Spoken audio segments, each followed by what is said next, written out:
Excellencies, ladies and gentlemen, welcome to the World Water Week 2023. My name is Artie Davis, and I'm the COO of the Sweden-India Business Council, but today I am your Master of Ceremonies. And with me on stage, I have Susan Halling-Duffy, the Acting Executive Director of the World Water Week, Karen Gardis, Acting Executive Director of CIVI, and CIVI is the proud organizer of the World Water Week 2023.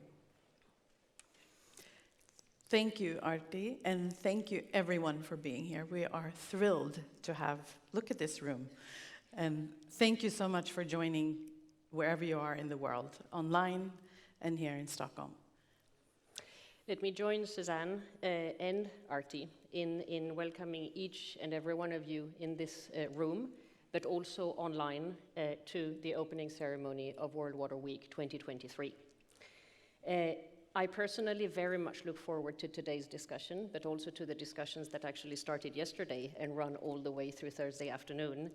And I also look forward to meeting many of you in proper meetings throughout the week in the exhibition halls and across the venue.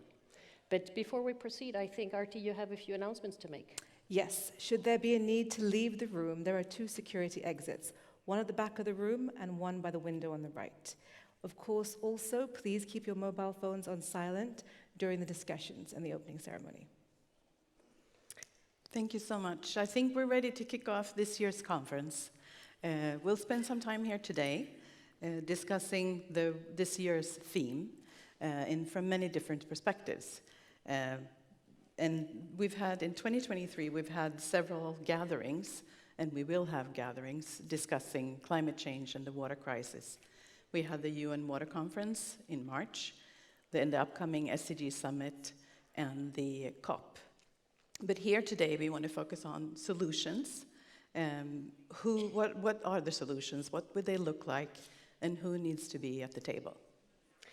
And that's precisely why, Suzanne, we have actually chosen this year's theme for the World Water Week, Seeds of Change, Innovative Solutions for a Water-Wise World. So my plea is really that we, from today onwards, move away from describing problems and challenges and really focus on identifying solutions and put all of our energy and efforts on finding constructive ways forward to tackle the water crisis. Change does not happen by itself. Change requires planning. Change requires knowledge. Change requires collaboration. And we made a commitment, an active commitment at the Water Action Agenda, that the World Water Week should always be this arena that accelerates change through capacity development, through collective action, and not least by bringing together people from many different backgrounds. Change also requires trust.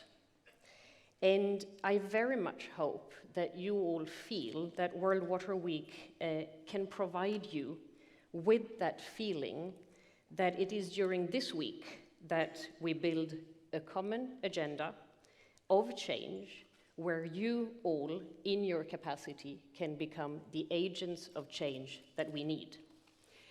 This opening session today will explore 5 areas of critical importance.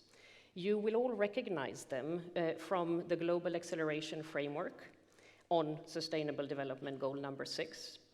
But they are, of course, important irrespective of what you want to change. We're talking here about innovation, about governance, about financing, about data and information, and capacity development.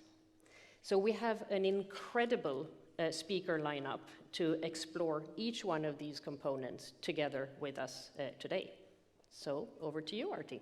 Thank you, Karen. Thank you, Suzanne. To the audience in the room and online, we've got the call to action ahead of us. Collaboration, innovation, seeds of change amongst the conversations we have today. We're going to start today's session with innovation. And I'm going to call to the stage to give us a keynote, Dr. Milika Sobhi.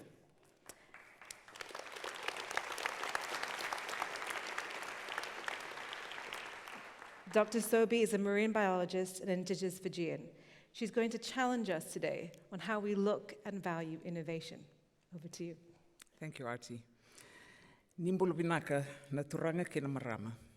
Greetings, ladies and gentlemen. I would like to start by acknowledging the traditional owners of the land on which we meet. I'm actually very humbled to be here because I come from a region on the other side of the globe where we have more ocean than we have land. The Pacific Island countries, 23 in total, have a population of just a little over 12 million people. But the ocean is what connects us socially, culturally, and economically. In managing freshwater resources, indigenous peoples the world over were water-wise in finding water sources and in the use of these sources. As an example, certain trees were acknowledged by indigenous Fijians to be indicators of groundwater resources, groundwater presence. The totem tree of the clan that I belong to is the Tahitian chestnut, and it's one such plant. This required an intimate knowledge of the vanua. Now, vanua in Fijian means the land, but it's actually an all-encompassing term because it doesn't just refer to the land, it also refers to the water, whether fresh water or seawater. It refers to the flora, it refers to the fauna, and it refers to the traditions and the values of a social group. Indigenous peoples have always been keenly aware of the connectivity between people and nature, and they look at the system holistically. As an example, closures of stretches of rivers and coastlines are imposed on Fijian communities during chiefly installations and as part of funeral rituals on the death of a traditional chief. The closures are to allow the fish stocks to recover so that at the end of the installation process, we can celebrate the investiture of this chief who's been given the mana to lead his people, or to have a feast at the end of the mourning period after the traditional chief has been buried. Some 2 decades ago, the innovative process of combining scientific rigor with traditional area closures was done through the locally managed marine area network. The 2 bodies of knowledge began a conversation. They were positioned as equals. One didn't need the other to validate them. That was innovative. What was the result? More than 10,000 square kilometers of marine areas came under some form of management in Fiji, of which 600 square kilometers are no-take reserves. The tangible results were celebrated. There was an increase in fish biomass, there was an increase in fish catch, species that were on the decline made a comeback, even some tourism revenue because tourists suddenly wanted to snorkel these marine reserves. But despite all those tangible results, a traditional Fijian chief chose to highlight this, and I quote, "The locally managed marine area network isn't just about conservation. It has also strengthened family and clan ties within the village. It has brought the community together, strengthening our ties, allowing us to work together again." End of quote. So, what are the core values of the vanua? Respect, responsibility, reciprocity, and relationship. You will hear these words time and again during this week, particularly with the Indigenous-led sessions. Communality lies at the heart of the vanua concept. The land, the water, our knowledge is owned communally. We do work communally. We share our joys, our grief, and our shame communally. And decision-making processes are collaborative and inclusive. Can the same values be transposed to freshwater systems and indigenous communities that own them or have the rights of usage of locally managed freshwater areas, to include the catchments and forests that the coastal ecosystems are intrinsically linked to? If communities upstream were to consider the aspirations and interests of the communities downstream, that would be embracing the vanua concept. If traditional values were part of the decision-making process of public and private companies, that would be embracing the vanua concept. Whether it's to dam the river, to log the forest, to mine the minerals, to extract gravel from the riverbed, or to extract water from aquifers for bottling, are respect, responsibility, reciprocity, and relationships being extended to the indigenous resource owners? Can we show innovation in policy design for water management by embedding traditional perspectives? Can we show innovation in legislation for water management by incorporating traditional values? Can we show innovation by starting a conversation between these two bodies of knowledge, traditional freshwater management and science, and have that reflected in all levels of water governance? In conclusion, I go back to the theme of this year's conference, Seeds of Change for a Water-Wise World. For seeds to germinate, they require agents of change. I challenge all in attendance this week to be the agents of change. First Nations peoples that have a stake in catchments, I urge you to consider the success of locally managed marine area networks and to extend the remit to include locally managed freshwater systems. To the water professionals here this week, ultimately, you're involved in management of people and their behavior, not the management of water. And people thrive on respect, responsibility, reciprocity, and relationships. Thank you very much for your attention.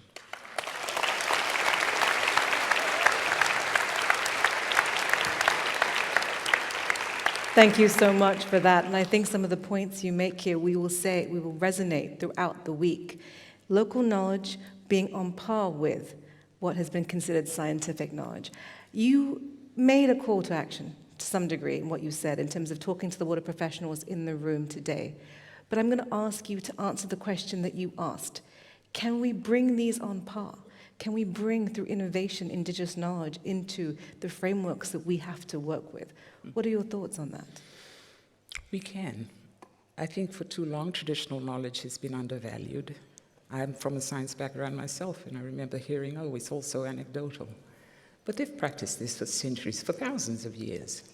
So the thing is to show respect and to bring them to the table, and they will reciprocate by sharing that knowledge with everyone else. As you said, respect, reciprocity, and treating everyone as equals. Exactly. Thank you so much for being with us today and sharing those thoughts and giving us a lot to think about when it comes to innovation beyond what we've heard about in terms of AI and tech. Thank you so much, and let's give her a warm hand of thanks. Thank you very much.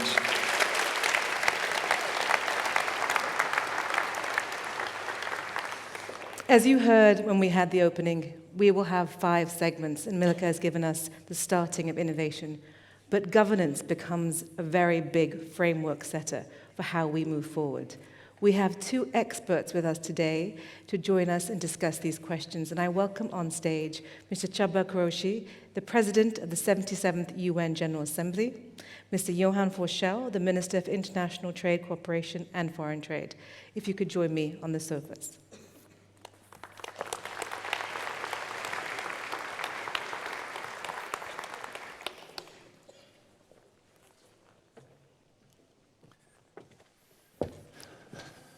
Thank you so much.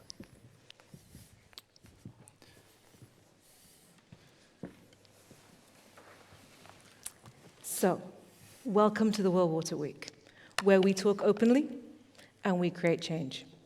Good. No easy task, but we're going to start with you, Csaba. Now, the UN Water Conference in March created game changers, and you set the stage for making innovation on the way forward. What would you like to see happen in terms of water governance today? First, let's understand what is missing from our governance structure. That can give an answer how to move forward. First and foremost, there is no one united strategy on water by the United Nations. We have at least 36 water policies, but no united water strategy. There is no home in the United Nations for the intergovernmental cooperation on water that should be created. We are in the middle of the water crisis. We have altered the hydrological cycle, and we have no platform to come together and discuss what to do. The third, the coordination level, what we apply in the United Nations at the level of different agencies, in my understanding, does not correspond to the level of challenges. It's way too low, way too technical, in the time when we have to rethink the strategies. There is no UN voter envoy, a person who might oversee the development of strategies, the cooperation among UN agencies, and the linkages between the member states and the UN agencies. So there is a lot to be done. And as Karin mentioned, let's talk about the solution.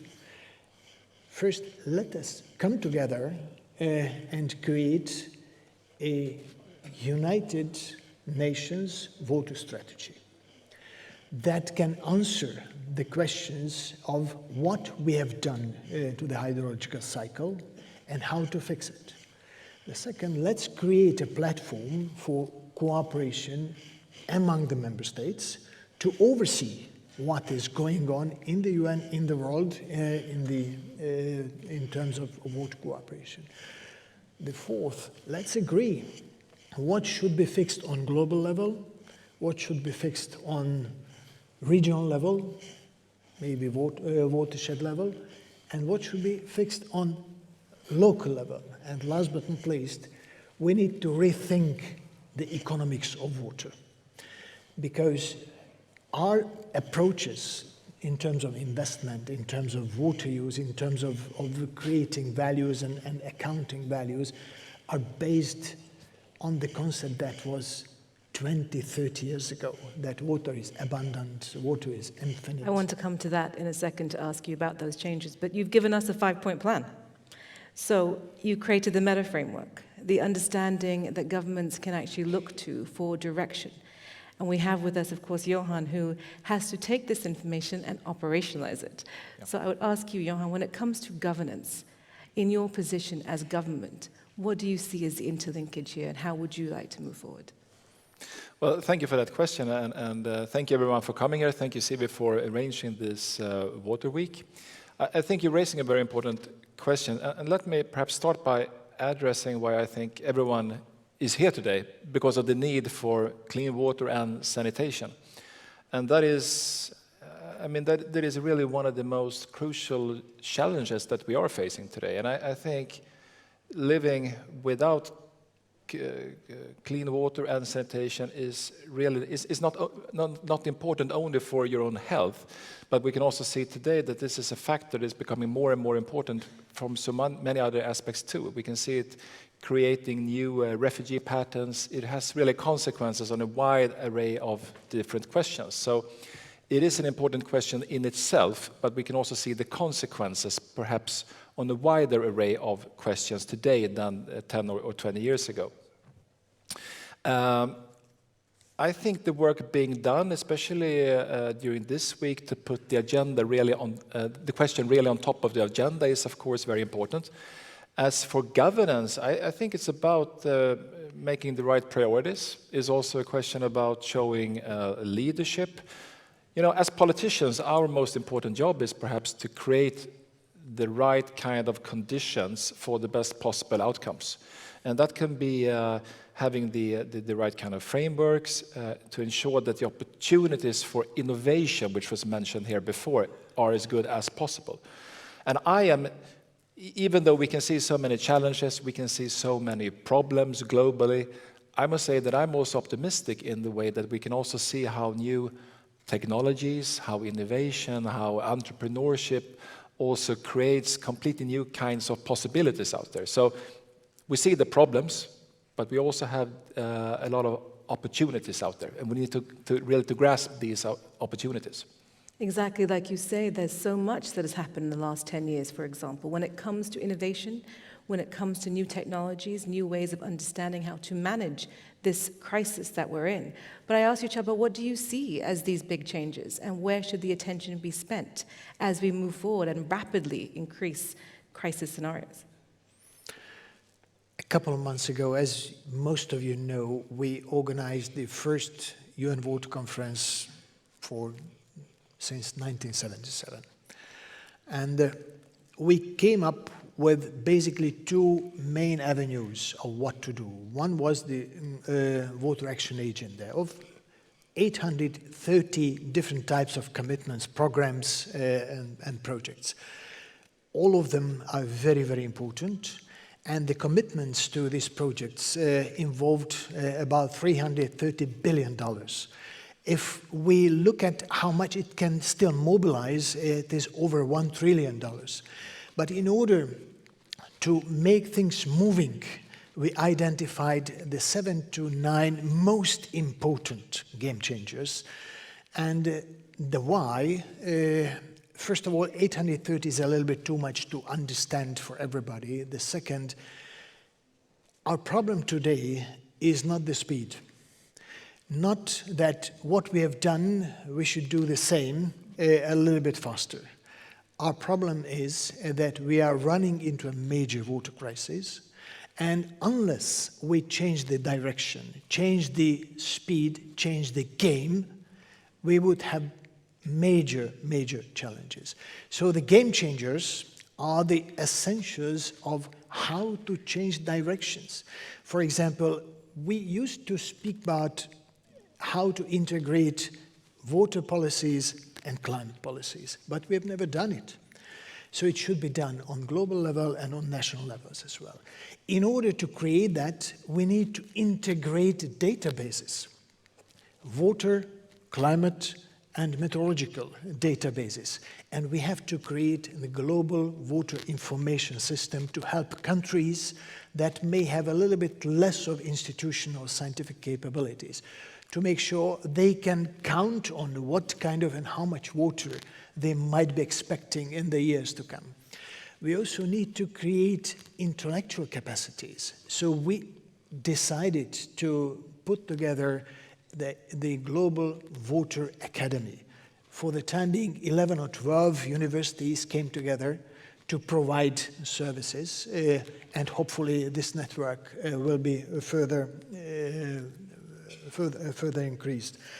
And we need to create also a global early warning system, because as we enter deeper and deeper into the water crisis, the challenges, the natural disasters are unsloping very rapidly.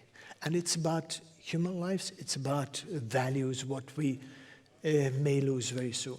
So the water information system and the global early warning for all are basically based on the same amount of data. And this will require collaboration across national boundaries and national borders, as well as financing these initiatives. This is going to cost money. We are asking, of course, industry to step in the water stewardship discussion, but when it comes to national governments, there has to be a balance seen in taking action and actually growing the economy. And Johan, you sit in a very interesting position, being the Minister for International Development as well as Foreign Trade. How do you balance this in the way forward as we reach our SDGs? Well, that's a very tricky question. but it's a very important one, the little detail that you mentioned, how we're going to pay for it. But let me start off by saying that I am optimistic in a way here, because, and let me also be a bit ideological perhaps, because I am handling what used to be 2 different portfolios in the Swedish government, and that used to be 2 different portfolios for many decades: international development cooperation and foreign trade. And this is now one portfolio, and that is an historic change for us. And there are several reasons for this.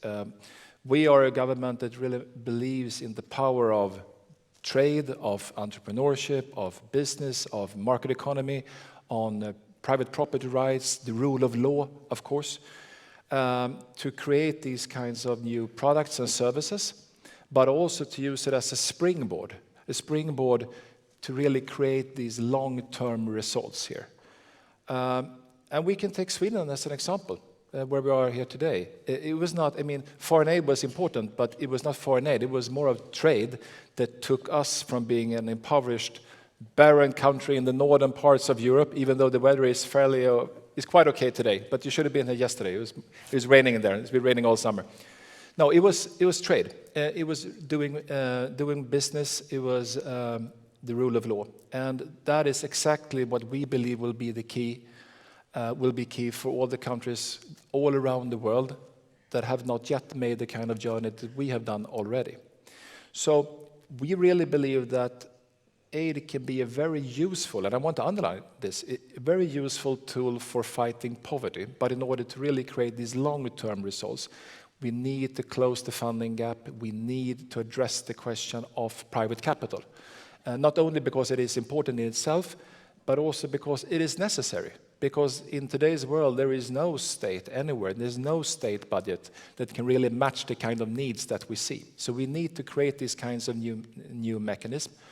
And we also believe, and we can see this already, that there are so many private companies. One should not be naive here. I mean, they are doing it for their own reasons, but still, it can be a very, very forceful and useful tool here, really to close this funding gap. But then we also need to address a couple of very difficult questions. One of them is how to address the question of risk, etc. Perhaps we need to address the question on export credit guarantees, and we really need to create these kinds of new partnerships. But it is a useful tool, and as politicians, it is our job to make sure that we have the right kind of environment really to use all of these, in many ways, fantastic private companies as a force for good. I think what you talk about is so critical, de-risking for investment, and that's something I think we'll see a discussion about in the rest of the panel, because we need that. We need investment to understand why to be here and why to engage, and the points that you make are good for that.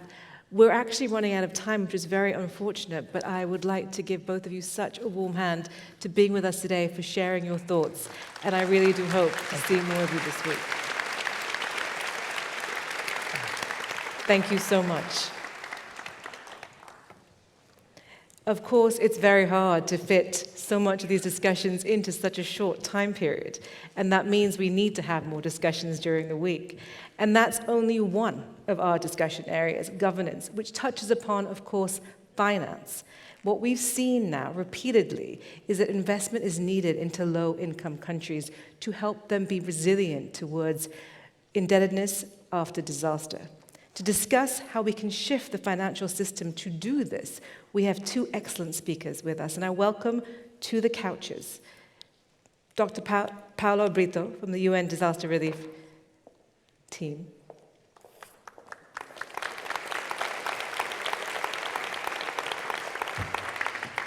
And Mr. Sergio Campos from the Inter-American Development Bank. Thank you.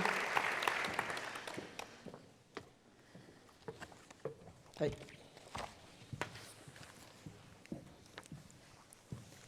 Great to have you with us. And of course, what you heard in the opening panels just now is a huge framework setting of what the problem is. And of course, how it's faced at a meta-narrative level when we're setting frameworks, also national government level. So Paolo, I'm going to start with you. You released a report recently talking about the indebtedness of low-income countries as disaster continues and there's not enough investment in those countries. What did the study show, and what can we do with the results that you found? Thank you very much for the question, and a pleasure to be here. First of all, I feel like my few shares of consideration is going to be building very much from what we heard from the first panel. And indeed, what we can see is that disaster, risk, and water are very strongly connected. What we understand is that climate change is going to be creating more extreme weather events. Therefore, too much water, very little water, floods and droughts. And we know that 9 out of 10 disasters are due to water hazards.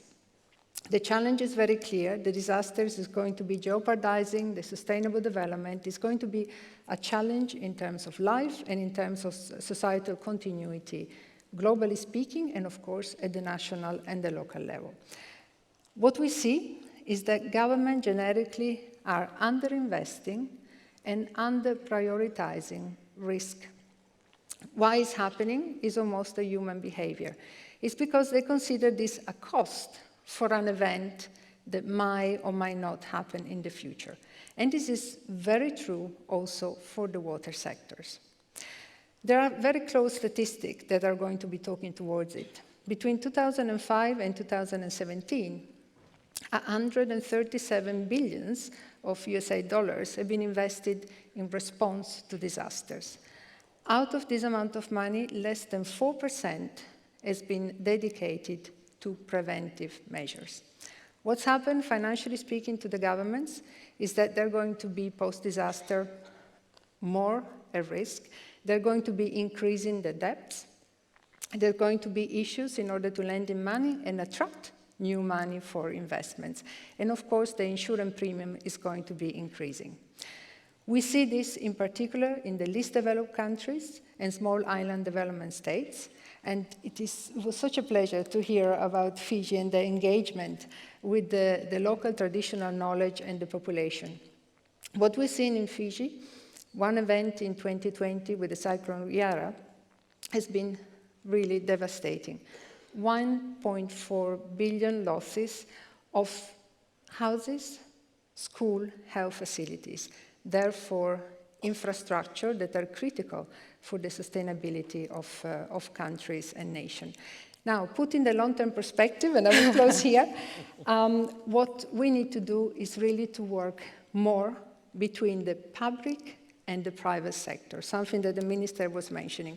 If we're not going to be doing so, we're going to be passing aside of the opportunity that the private sector can bring to the table, both in terms of investments, but also in terms of risk-informed investments, which is something that we are highly missing at the moment. We need to ensure that when we develop our society, our new infrastructure, we will build in there a resilience approach to it. This is going to be fundamentally important. Well, I think with that, Sergio, I think you know what the question will be. We have a system that creates a vicious cycle. Indebtedness begets indebtedness. We heard in the beginning of our discussions today in the earlier segments, the value of understanding risk and quantifying risk really becomes critical to investing in indebtedness. What are your thoughts on the questions that Paolo has raised? Sure. Well, first of all, thank you very much at CIWI for organizing this event and for bringing people from different parts of the world to exchange the knowledge that we all have.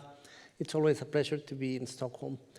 Well, there is a vicious cycle, and I think that we need to break it, because otherwise we're not going to make it. And I think that we have to understand that we live in a new normal, a new reality, in which there are not vulnerable countries to climate change. All countries are vulnerable, and all countries need to invest in resilience of their infrastructure in the long term. Just thinking about what is happening today, wildfires in Canada, tropical storm Hillary that is going to affect Mexico and the United States, fires in Hawaii that are going to have significant costs to businesses, vulnerable people, and so on and so forth. So I think that we need to understand that we live in a new normal. Second, I think that we need to understand also that no action and slow action, as was stated by the Prime Minister from Barbados in one of the recent meetings, has a cost. Last year at CIWI, we were learning about the impact that floods and heavy rain had in Pakistan. It actually more than 1,700 people died, and the cost for the country was close to 14 billion. So it would be smarter to make the investment to be more resilient rather than to pay the remediation cost. It is estimated that in order to rebuild Maui, it's going to cost $5 billion. So we really need to rethink what we're doing. All countries have to invest in resilience, and all countries need to realize that in the new normal, all the protocols and all the science that we have is in many cases no longer relevant, because we're hitting records more and more often. The third point that I'd like to make is that we need to also understand that water is shared and transboundary, and it's dynamic. It's shared between municipalities, it's shared between states, it's shared between countries. Only in Latin America, 70% of our water is transboundary.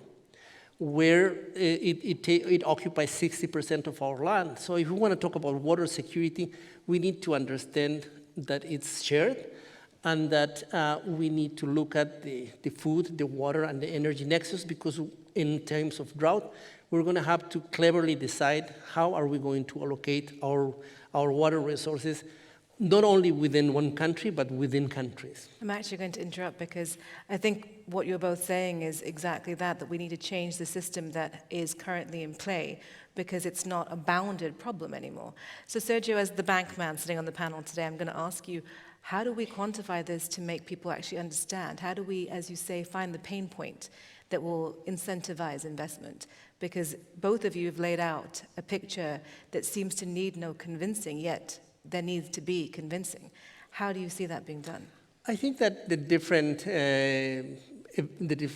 climate finance and the SDGs and all the conversation that we've heard about the UN trying to take a step back and reconfigure the way we're working, I think it's a step in the right direction.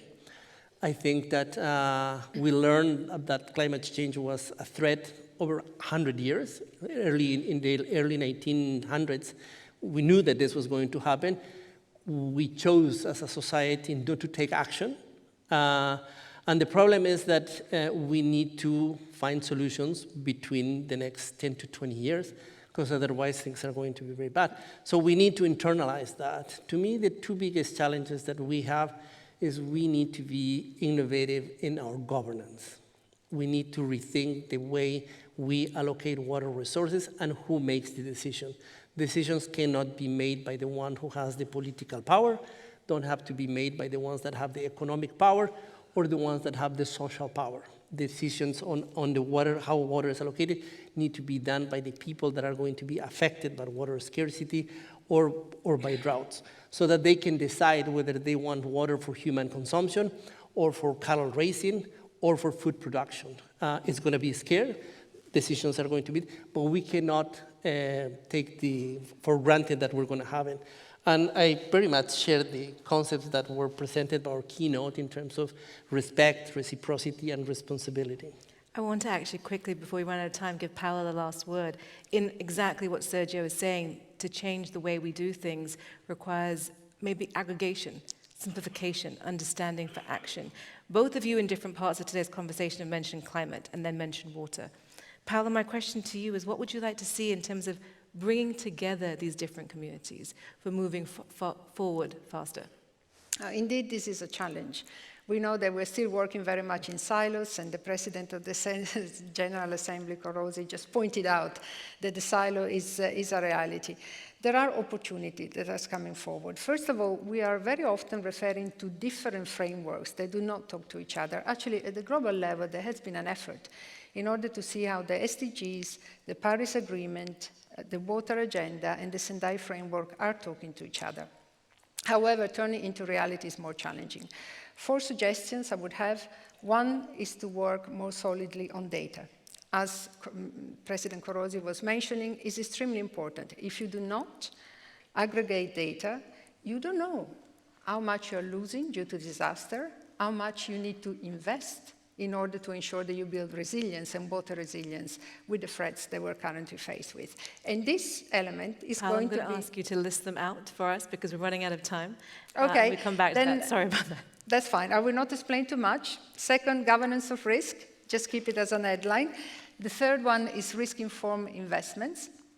And the fourth one is touching very much on the preparedness elements, which is the early warning for all, again mentioned by President Körösi. This is a life-saving and economic-saving measures that we need to be engaged overall if we want to succeed also in this water challenge that we're faced with.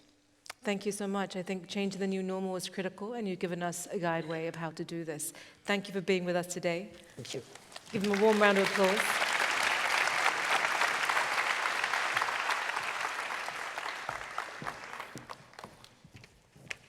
Very difficult, ladies and gentlemen, to have so many ideas in such short time, so I hope you have the chance to take these conversations forward during the next few days.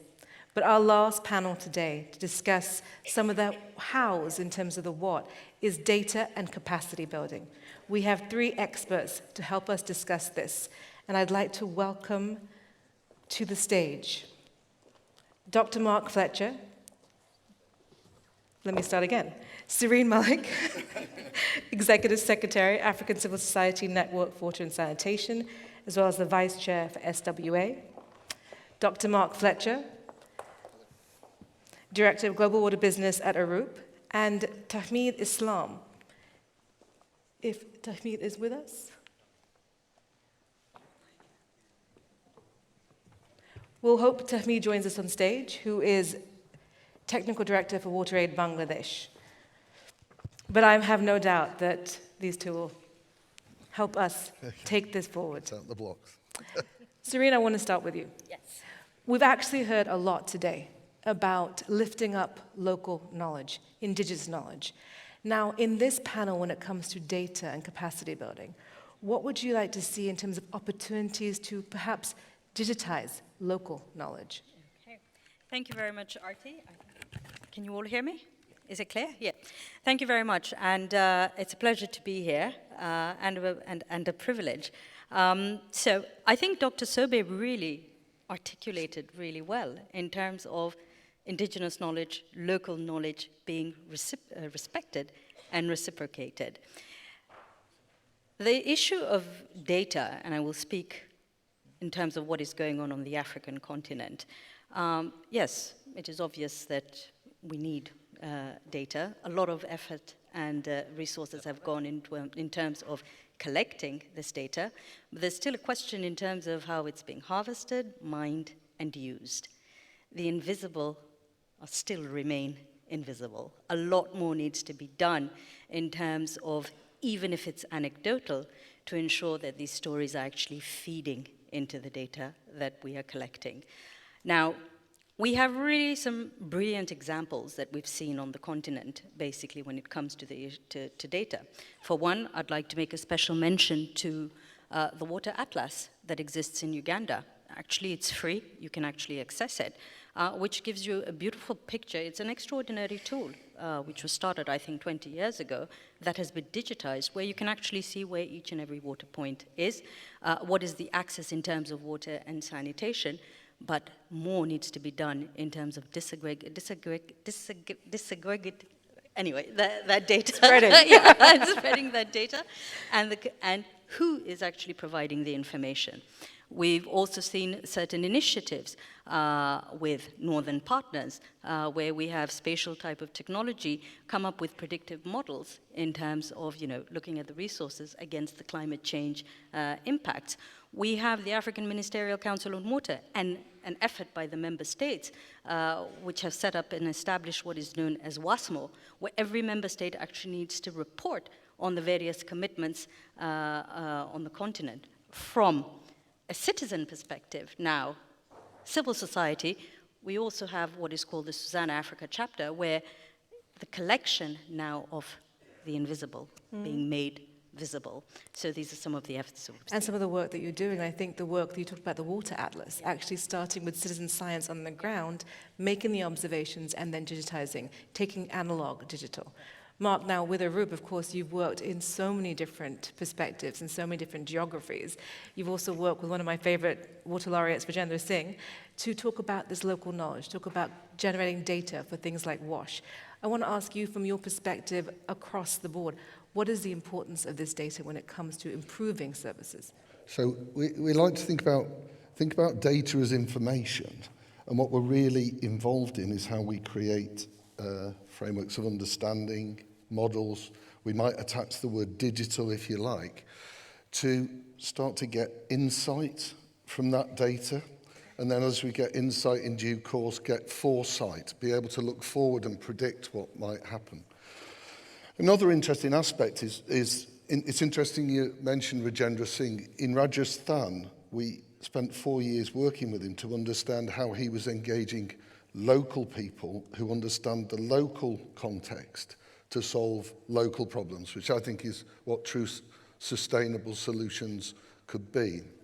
And I found it simple but empowering if you can demystify data into information and then create knowledge So what we've tried to do in working with him is develop a way in which we can share his approach and his learning, independent of language, in a way, and we work with WaterAid in Colombia to transfer those ideas, wholly different context, but such that people could draw something from that, again, with local people in Colombia to solve their own issues, which is, I think, absolutely fundamental. I think that's really important. Tahmid, welcome. Speaking from what Mark has been saying in terms of demystifying data. Now, you're working in Bangladesh. You're working across a variety of urban, peri-urban, rural spectrums. And of course, to scale, replicate, and capacity build knowledge, how do you work with the data that you have access to, and what do you see as being needing to be done to improve the situation? Absolutely. Thank you, Arti. So before I respond to your question, maybe I'll ask the audience who has been waiting for a long time, that how many of you know that how much you have put today or yesterday? Does anyone know? It's a secret interactive part of the morning. Okay. All right. So that's basically where our business starts, right? The data. So if we do not know what we are defecating, how much we are defecating, where should you start? So whenever you start with the information that Mark said, that information is power, and when you're talking about big data, when you're talking about new systems which are backed by databases, which Mr. President of UN General Secretary, he also mentioned. So that's basically where we start in Bangladesh as well. So it's the case, for example, when we are talking about data, data-driven, citywide inclusive sanitation, then you need some dashboard to visualize what's happening in the cities. What's the sanitation situation? For example, we mostly know that sheet flow diagram. So it depicts that how much of our sheets are flowing to the environment without any treatment. So to capture that one, you actually need a holistic data for the country.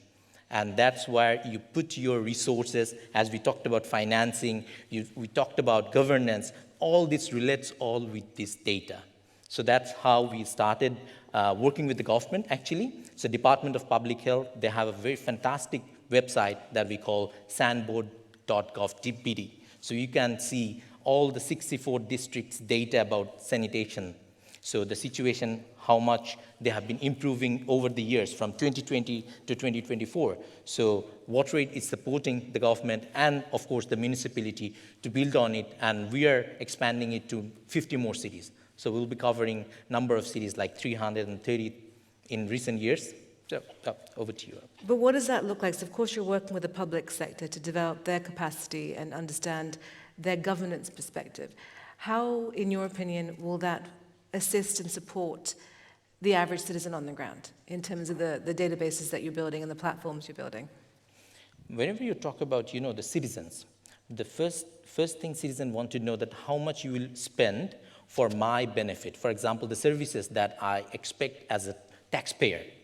So the taxpayers actually, for example, taking 3% of the tax for sanitation, but they're not investing on maintaining fecal sludge treatment plants or all the value chain of the sanitation.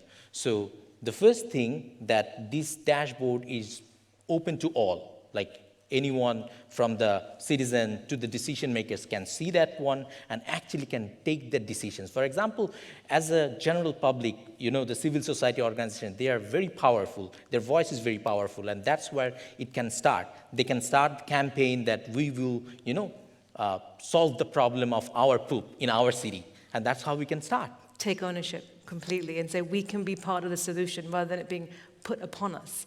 And then Mark, I want to come to you because of course Arup has done so much work when it comes to the cities and the rural areas to understand how data can be cross-aggregated to actually create these changes, accessible, transparent, visible change. Absolutely, and I think scale's fundamental. We start with talking about a personal scale, but once we get to cities, we have neighbourhoods, we have cities themselves, but then we actually have the catchments of the cities, which we think is absolutely fundamental. And when we've worked with data and insight through frameworks of understanding innovative things like the city water resilience or like the water as leverage that Henk and his team have developed, One of the things that we found started to unlock that data and really provide insight was for us to work and map the roles and responsibilities across the water system or the water cycle. And that draws back to the earlier discussion we had about governance, seeing these things not separate, but seeing that how these things, one's informing the other. I've described it as a sort of Rosetta Stone that actually turned data into something that was really meaningful. It was knowledge, it was insight, and we've used that to help create some foresight in some of those cities. If we had more time, I'd like to ask you about how that was done with COVID, because of course, what we're talking about, data capacity building, working together for these goals, is to help the most vulnerable, to help the ones that can't access change themselves as we sit here today. How do we reach them? How do they actually be part of what they need to see to make the changes to get to where we want to be in 2030? And with that, I'm actually going to come back to Serene to say the last word in the panel today, to reach out to the audience sitting here, to say to them, what do we need to think about during the next 4 days? What is your call to action? What should they be thinking about during the discussions they have as they go forward? Okay. We need to bring together innovation, financing, data, and capacity development to put an end to women fetching water in the global south. It is unacceptable, I believe, that in the age of where space travel is about to become a fast-moving consumable good, and artificial intelligence is writing our proposals, that women still have the burden of fetching water, whether it be through innovation, whether it be through governance, whether it be through data, capacity development. We sit here annually. We sat in New York in 2023. We sit here again today. We will sit again next year. Something needs to move the needle. This is oppression. And I use this stage here today, which has been given to us, and this is no easy feat, to actually communicate this. These brains of our women and our girls. Honorable, you spoke of that intellectual capacity. Those brains need to be moved in that direction. We want to start somewhere. Let us start by sorting out this problem and make sure that that jerrycan is a thing of the past. Thank you, Arti. Thank you so much.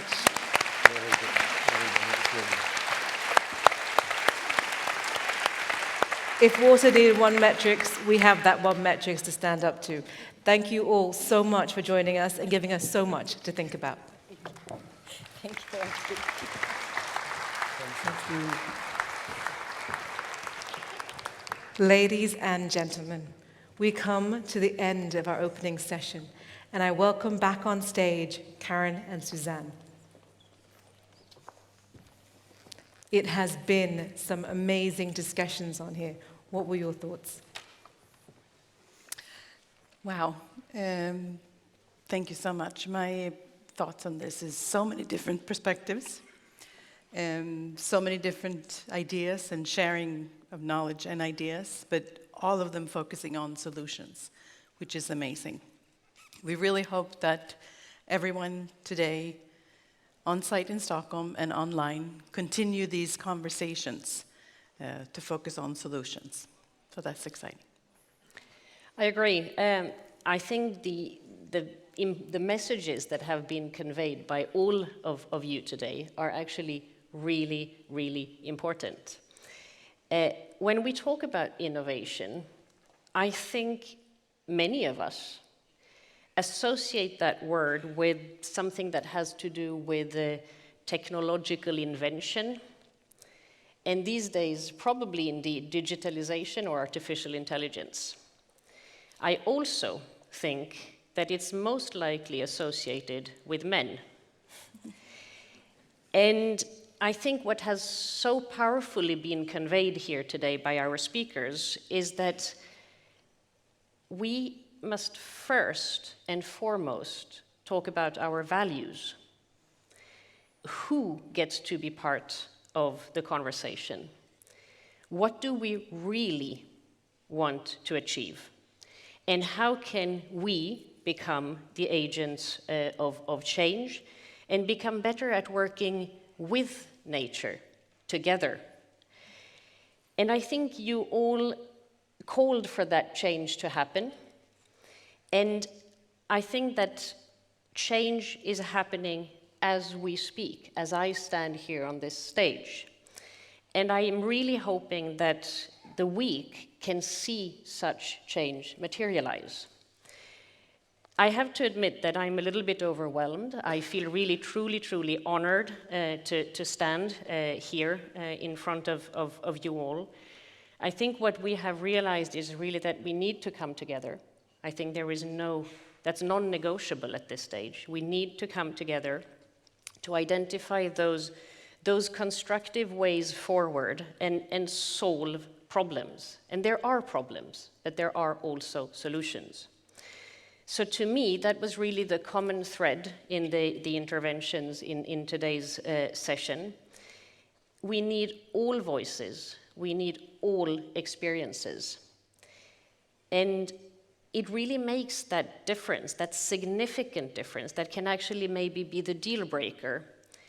Who is involved in innovation? Who gathers the data? Who sits at the decision-making table? And so I'm going to ask each and every one of you listening right now, in the room or online, please reflect on what you've heard in this past hour and how you, in your individual capacity or in your organizational capacity, can contribute.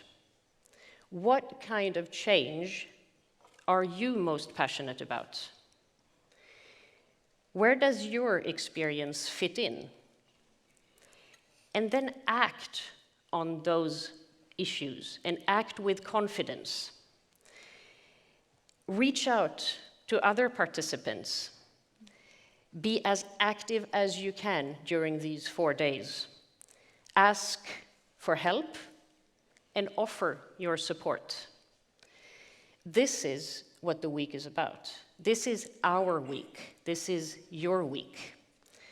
So let's plant those seeds of innovation. Let's plant those seeds of change together, and let's get started.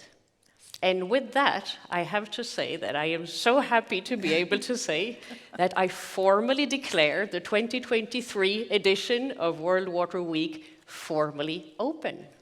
Yay. Excellent. Let's get started.